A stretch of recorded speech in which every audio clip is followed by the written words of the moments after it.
नमस्कार मंडळी. तर आज मी बनवलेला आहे दुपारच्या जेवणासाठी झटपट आणि टेस्टी असा मसाले भात. तर सगळ्यात अगोदर इथे वाटण करून घेऊया.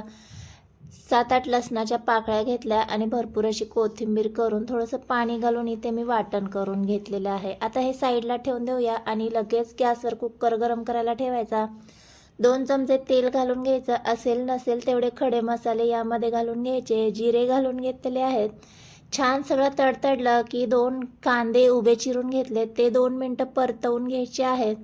छान असे परतवून झाले की यामध्ये आपण जे वाटण तयार केलं होतं ते घालून घ्यायचं आहे. लसणाचा देखील कच्चेपणा जाईपर्यंत 2 मिनटं आपल्याला हे परतवून घ्यायचे. आणि आता यामध्ये एक टोमॅटो घेतलेला आहे, तो चिरून घेतला आहे, तो यामध्ये घालून घ्यायचा आहे. आता यामध्ये तुम्ही तुमच्या आवडीचे मसाले ॲड करून घ्यायचे आहेत. मी हळद घालून घेते आहे आणि चवीनुसार मीठ घालून घेणार आहे. आणि आता यामध्ये आपण तिखट घालून घ्यायचं आहे. तर तिखट तुम्ही तुमच्या आवडीनुसार कमी जास्त करून घेऊ शकता. आणि 1 चमचा बिर्याणी मसाला घालून घेतलेला आहे. छान मसाले तेलामध्ये परतवून घ्यायचे. आणि इथे मी साधारण 1 तासासाठी मसूर अगोदरच भिजत घातली होती, ती स्वच्छ धुवून घ्यायची, ती यामध्ये घालून घेतली. 2 बटाटे त्याची साल काढून फोडी करून घेतलेले आहे. स्वच्छ धुवून हे सगळं आपल्याला यामध्ये घालून घ्यायचं आहे, परतवून घ्यायचं आहे. आणि आता यामध्ये आपण आवडीचा तांदूळ स्वच्छ धुवून घालून घ्यायचा आहे. तुम्ही तांदूळ किती तुमच्या अंदाजानुसार कमी जास्त करून घ्यायचा आहे. आता आवडत असेल तर अर्धी वाटी इतके शेंगदाणे घालून घ्यायचे. हे सगळं अगोदर आपल्याला 2 ते 3 मिनटं तेलामध्ये परतवून घ्यायचं आहे.